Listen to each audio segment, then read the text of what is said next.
Hare Krishna, dear devotees, and welcome to Inspired Bhakti Yoga. Today we're going to be picking up pretty much where we left off in the Bhagavad Gita readings without the Sanskrit verses as requested. We are currently on page 50 of chapter 1, Bhagavad Gita 1972. So here we go. And above all, the Lord of the senses, Lord Krishna, was personally present to give him direction.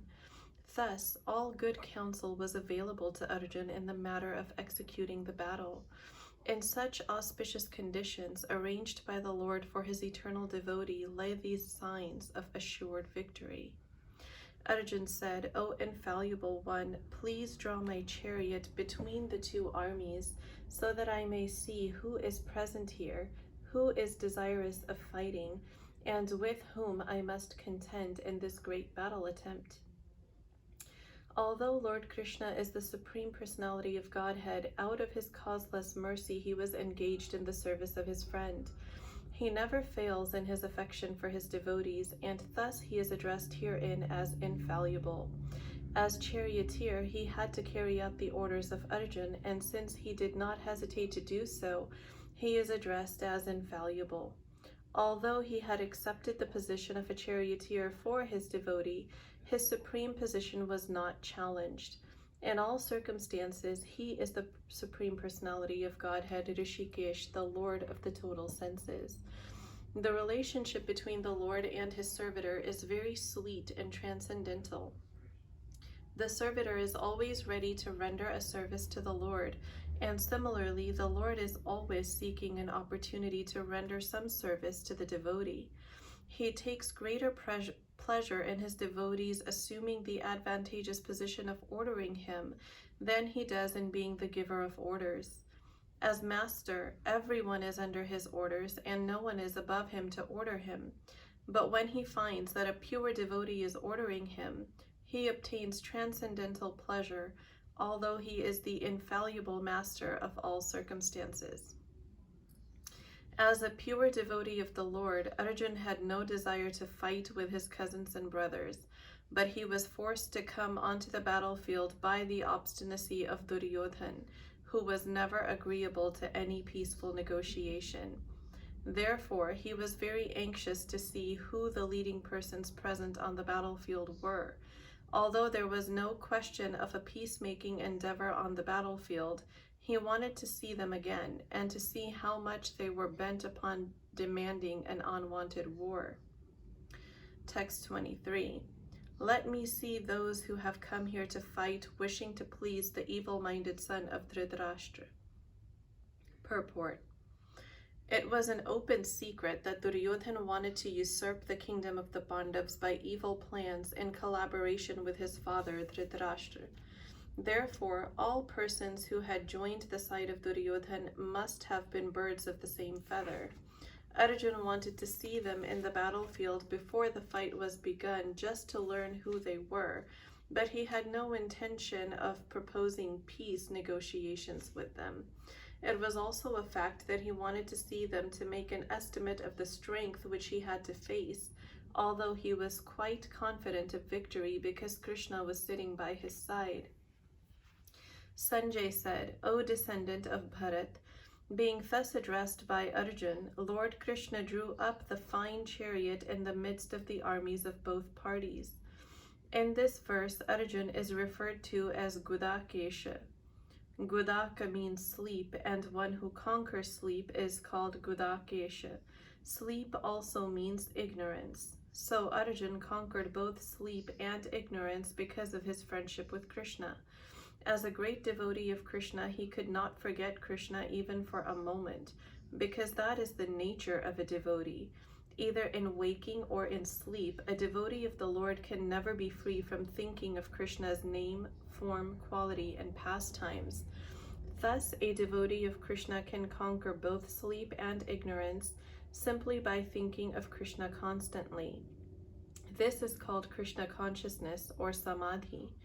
As Rishikesh, or the director of the senses and mind of every living entity, Krishna could understand Arjuna's purpose in placing the chariot in the midst of the armies. Thus he did so and spoke as follows. In the presence of Bhishma, Drona, and all other chieftains of the world, Rishikesh, the Lord, said, "Just behold, Bharat, all the gurus who are assembled here." As the supersoul of all living entities, Lord Krishna could understand what was going on in the mind of Arjuna.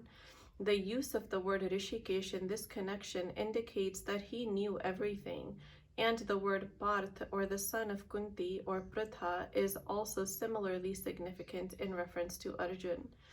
As a friend, he wanted to inform Arjuna that because Arjuna was the son of Pritha, the sister of his own father Vasudeva, he had agreed to be the charioteer of Arjuna. Now, what did Krishna mean when he told Arjuna to behold the Kurus? Did Arjuna want to stop there and not fight? Krishna never expected such things from the son of his aunt Pritha. The mind of Arjuna was thus predicated by the Lord in friendly joking.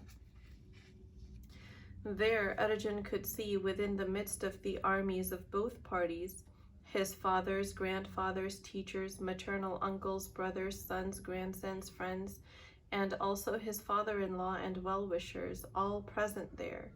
On the battlefield, Arjuna could see all kinds of relatives. He could see persons like Bhurishrava, who were his father's contemporaries, grandfathers Bhishma and Somdat, teachers like Dronacharya and Kripacharya, maternal uncles like Shalya and Shakuni, brothers like Duryodhan, sons like Lakshman, friends like Ashwatthama, well-wishers like Kritavarma, etc. He could also see the armies which contained many of his friends. When the son of Kunti, Arjuna, saw all these different grades of friends and relatives, he became overwhelmed with compassion and spoke thus. Arjuna said, "My dear Krishna, seeing my friends and relatives present before me in such a fighting spirit, I feel the limbs of my body quivering and my mouth drying up. Any man who has genuine devotion to the Lord has all the good qualities which are found in godly persons or in the demigods, whereas the non-devotee, however advanced he may be in material qualifications by education and culture, lacks in godly qualities." As such, Arjuna, just after seeing his kinsmen, friends, and relatives on the battlefield, was at once overwhelmed by compassion for them, who had so decided to fight amongst themselves. As far as his soldiers were concerned, he was sympathetic from the beginning, but he felt compassion even for the soldiers of the opposite party, foreseeing their imminent death. And so thinking, the limbs of his body began to quiver and his mouth became dry. He was more or less astonished to see their fighting spirit. Practically the whole community, all blood relatives of Arjuna, had come to fight with him. This overwhelmed a kind devotee like Arjuna. Although it is not mentioned here, still one can easily imagine that not only were Arjuna's bodily limbs quivering and his mouth drying up, but that he was also crying out of compassion. Such symptoms in Arjuna were not due to weakness, but due to his soft-heartedness, a characteristic of a pure devotee of the Lord. It is said, therefore, one who has unflinching devotion for the personality of Godhead has all the good qualities of the demigods, but one who is not a devotee of the Lord has only material qualifications that are of little value. This is because he is hovering on the mental plane and is certain to be attracted by the glaring material energy. My whole body is trembling and my hair is standing on end. My bow, Gandiv, is slipping from my hand and my skin is burning. There are two kinds of trembling of the body and two kinds of standings of the hair on end. Such phenomena occur either in great spiritual ecstasy or out of great fear under material conditions. There is no fear in transcendental realization. Arjuna's symptoms in this situation are out of material fear, namely loss of life. This is evident from other symptoms also. He became so impatient that his famous bow Gandiv was slipping from his hands, and because his heart was burning within him, he was feeling a burning sensation of the skin. All these are due to a material conception of life. I am now unable to stand here any longer. I am forgetting myself, and my mind is reeling. I foresee only evil, O killer of the Kesi demon. Due to his impatience, Arjuna was unable to stay on the battlefield, and he was forgetting himself on account of the weakness of his mind. Excessive attachment for material things puts a man in a bewildering condition of existence. Such fearfulness and loss of mental equilibrium take place in persons who are too affected by material conditions.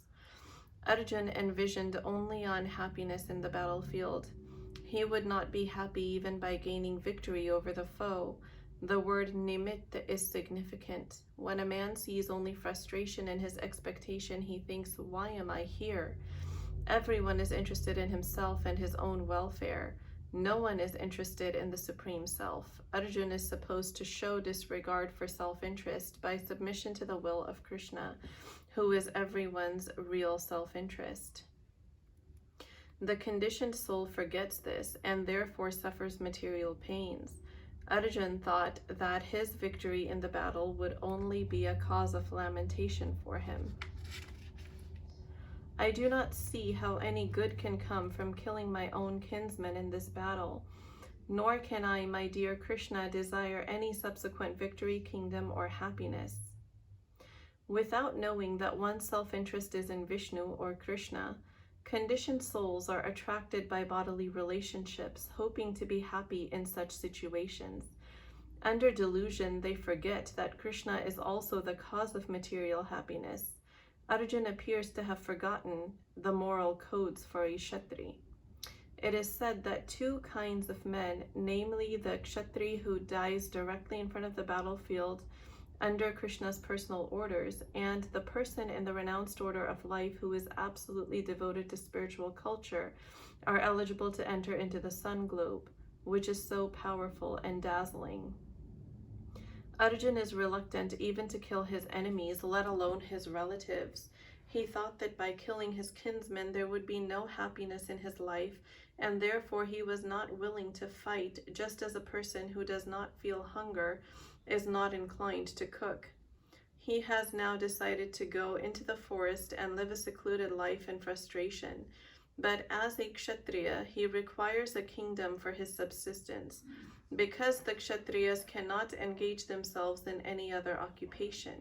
But Arjuna has had no kingdom. Arjuna's sole opportunity for gaining a kingdom lay in fighting with his cousins and brothers and reclaiming the kingdom inherited from his father, which he does not like to do. Therefore, he considers himself fit to go to the forest to live a secluded life of frustration. O Govind, of what avail to us are kingdoms, happiness, or even life itself, when all those for whom we may desire them are now arrayed in this battlefield? O Madhusudan, when teachers, fathers, sons, godfathers, maternal uncles, fathers-in-law, grandsons, brothers-in-law, and all relatives are ready to give up their lives and properties and are standing before me, then why should I wish to kill them, though I may survive? O maintainer of all creatures, I am not prepared to fight with them, even in exchange for the three worlds, let alone this earth. Arjuna has addressed Lord Krishna as Govind because Krishna is the object of all pleasures for cows and the senses. By using this significant word, Arjuna indicates what will satisfy his senses. Although Govind is not meant for satisfying our senses, if we try to satisfy the senses of Govind, then automatically our own senses are satisfied. Materially, everyone wants to satisfy his senses, and he wants God to be the order supplier for such satisfaction. The Lord will satisfy the senses of the living entities as much as they deserve, but not to the extent that they may covet.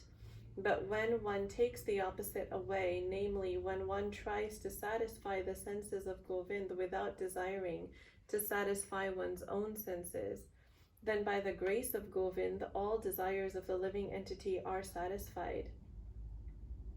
Arjun's deep affection for community and family members is exhibited here partly due to his natural compassion for them.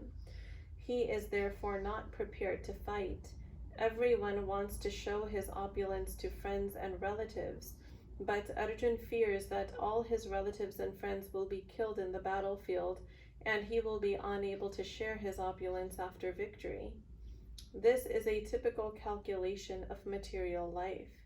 The transcendental life is, however, different.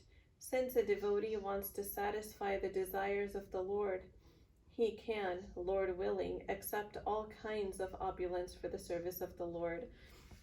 And if the Lord is not willing, he should not accept a farthing. Arjun did not want to kill his relatives, and if there were any need to kill them, he desired that Krishna kill them personally. At this point, he did not know that Krishna had already killed them before their coming into the battlefield, and that he was only to become an instrument for Krishna. This fact is disclosed in following chapters. As a natural devotee of the Lord, Arjun did not like to retaliate against the miscreant cousins and brothers, but it was the Lord's plan that they should all be killed. The devotee of the Lord does not retaliate against the wrongdoer, but the Lord does not tolerate any mischief done to the devotee by the miscreants. The Lord can excuse a person on his own account, but he excuses no one who has done harm to his devotees. Therefore, the Lord was determined to kill the miscreants, although Arjun wanted to excuse them. Sin will overcome us if we slay such aggressors. Therefore, it is not proper for us to kill the sons of Dhritarashtra and our good friends. What should we gain, O Krishna, husband of the goddess of fortune, and how could we be happy by killing our own kinsmen? According to Vedic injunctions, there are 6 kinds of aggressors: a poison giver, one who sets fire to the house, one who attacks with deadly weapons, one who plunders riches, one who occupies another's land, and one who kidnaps a wife.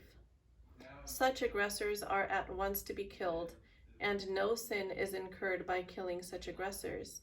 Such killing of aggressors is quite befitting for any ordinary man, but Arjun was not an ordinary person. He was saintly by character, and therefore he wanted to deal with them in saintliness.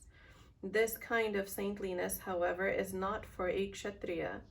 Although a responsible man in the administration of a state is required to be saintly, he should not be cowardly. For example, Lord Ram was so saintly that people were anxious to live in his kingdom, Ram Rajya. But Lord Ram never showed any cowardice. Ravan was an aggressor against Ram because he kidnapped Ram's wife Sita, but Lord Ram gave him sufficient lessons unparalleled in the history of the world. In Arjun's case, however, one should consider the special type of aggressors, namely his own grandfather, own teacher, friends, sons, grandsons, etc. Because of them, Arjun thought that he should not take the severe steps necessary against ordinary aggressors. Besides that, saintly persons are advised to forgive. Such injunctions for saintly persons are more important than any political emergency. Arjun considered that rather than killing his own kinsmen for political reasons, it would be better to forgive them on grounds of religion and saintly behavior. He did not, therefore, consider such killing profitable, simply for the matter of temporary bodily happiness. After all, kingdoms and pleasures derived therefrom are not permanent, so why should he risk his life and eternal salvation by killing his own kinsmen?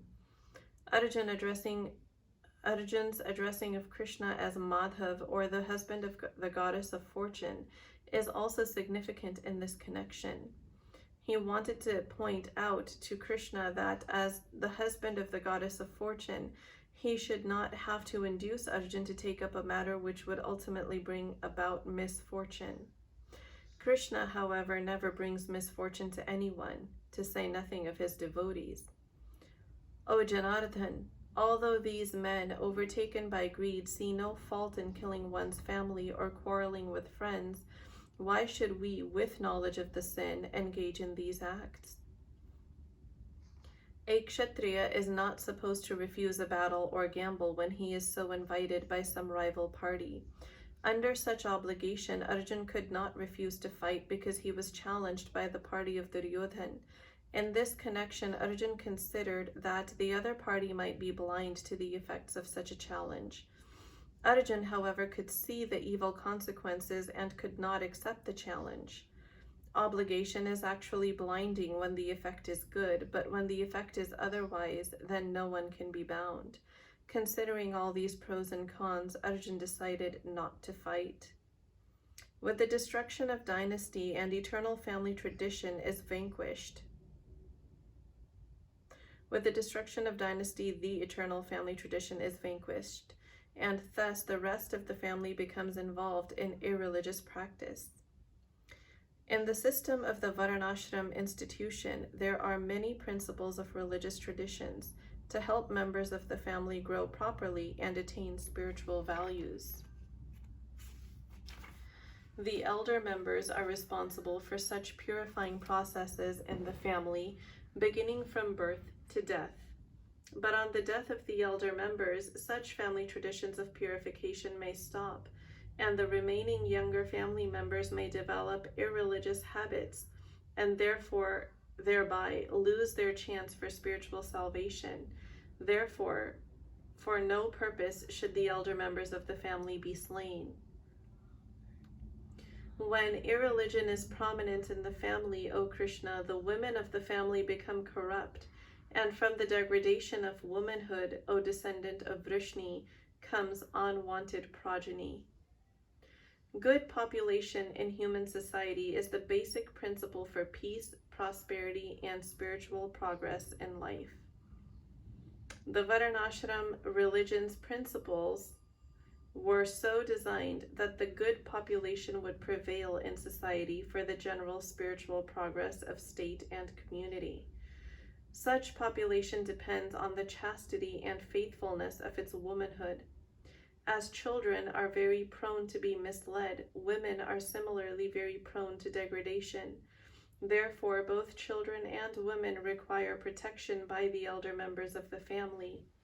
By being engaged in various religious practices, women will not be misled into adultery. According to Chanakya Pandit, women are generally not very intelligent and therefore not trustworthy. So the different family traditions of religious activities should always engage them, and thus their chastity and devotion will give birth to a good population eligible for participating in the Varnashram system. On the failure of such Varnashram dharam, naturally the women become free to act and mix with men, and thus adultery is indulged in at the risk of unwanted population. Irresponsible men also provoke adultery in society, and thus unwanted children flood the human race at the risk of war and pestilence. When there is increase of unwanted population, a hellish situation is created, both for the family and for those who destroy the family tradition. In such corrupt families, there is no offering of oblations of food and water to the ancestors. According to the rules and regulations of fruitive activities, there is a need to offer periodical food and water to the forefathers of the family. This offering is performed by worship of Vishnu, because eating the remnants of food offered to Vishnu can deliver one from all kinds of sinful actions.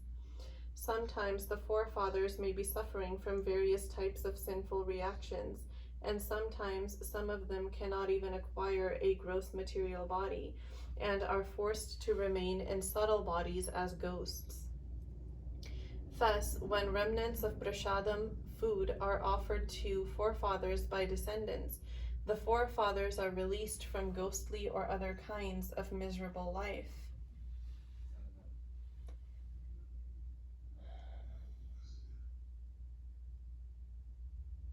Such help rendered to forefathers is a family tradition, and those who are not in devotional life are required to perform such rituals. One who is engaged in the devotional life is not required to perform such actions. Simply by performing devotional service, one can deliver hundreds and thousands of forefathers from all kinds of misery. It is stated in the Bhagavatam, anyone who takes shelter of the lotus feet of Mukund, the giver of liberation, giving up all kinds of obligation, and has taken to the path in all seriousness, owes neither duties nor obligations to the demigods, sages, general living entities, family members, humankind, or forefathers. Such obligations are automatically fulfilled by performance of devotional service to the Supreme Personality of Godhead.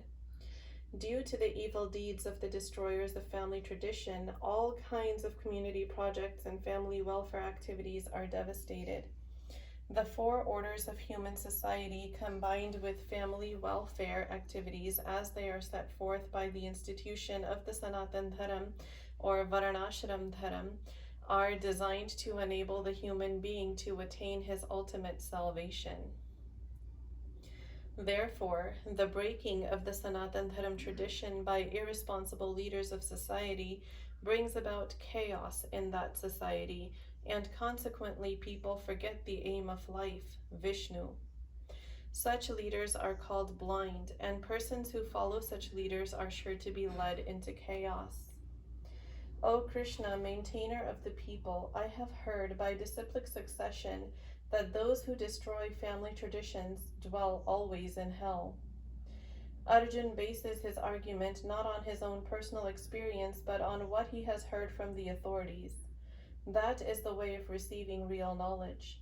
One cannot reach the real point of factual knowledge without being helped by the right person who is already established in that knowledge. There is a system in the Varnashram institution by which one has to undergo the process of ablution before death for his sinful activities. One who is always engaged in sinful activities must utilize the process of ablution called the Prashchit. Without doing so, one surely will be transferred to hellish planets to undergo miserable lives as the result of sinful activities. Alas, how strange it is that we are preparing to commit greatly sinful acts, driven by the desire to enjoy royal happiness. Driven by selfish motives, one may be inclined to such sinful acts as the killing of one's own brother, father, or mother. There are many such instances in the history of the world, but Arjun, being a saintly devotee of the Lord, is always conscious of moral principles, and therefore takes care to avoid such activities. I would consider it better for the sons of Dhritarashtra to kill me unarmed and unresisting rather than fight with them. It is the custom, according to the Kshatriya, to fight principles. It is the custom, according to Kshatriya fighting principles, that an unarmed and unwilling foe should not be attacked. Arjun, however, in such an enigmatic position, decided he would not fight if he were attacked by the enemy. He did not consider how much the other party was bent upon fighting. All these symptoms are due to soft-heartedness resulting from his being a great devotee of the Lord. Sanjay said, Arjun, having thus spoken on the battlefield, cast aside his bow and arrows and sat down on the chariot, his mind overwhelmed with grief. While observing the situation of his enemy, Arjun stood up on the chariot, but he was so afflicted with lamentation that he sat down again, setting aside his bow and arrows. Such a kind and soft-hearted person in the devotional service of the Lord is fit to receive self-knowledge. Thus ends the Bhaktivedanta purports to the first chapter of the Srimad Bhagavad Gita in the matter of observing the armies on the battlefield of Kurukshetra. That concludes chapter 1 for us, dear devotees. The next posting will be on chapter 2. Thank you so much for stopping by. I hope everybody enjoys these readings and gets the most out of it, especially our younger generations who it's so important to get them exposed to the spiritual life because it's becoming so rare and really they won't find it anywhere else unless they seek it out. So I hope that this reaches the audiences that it can benefit. Thank you so much for your support, for being here, for co-creating this channel with me energetically. And I hope you all have a beautiful rest of your week. I will talk to you again in the next reading video. Hare Krishna.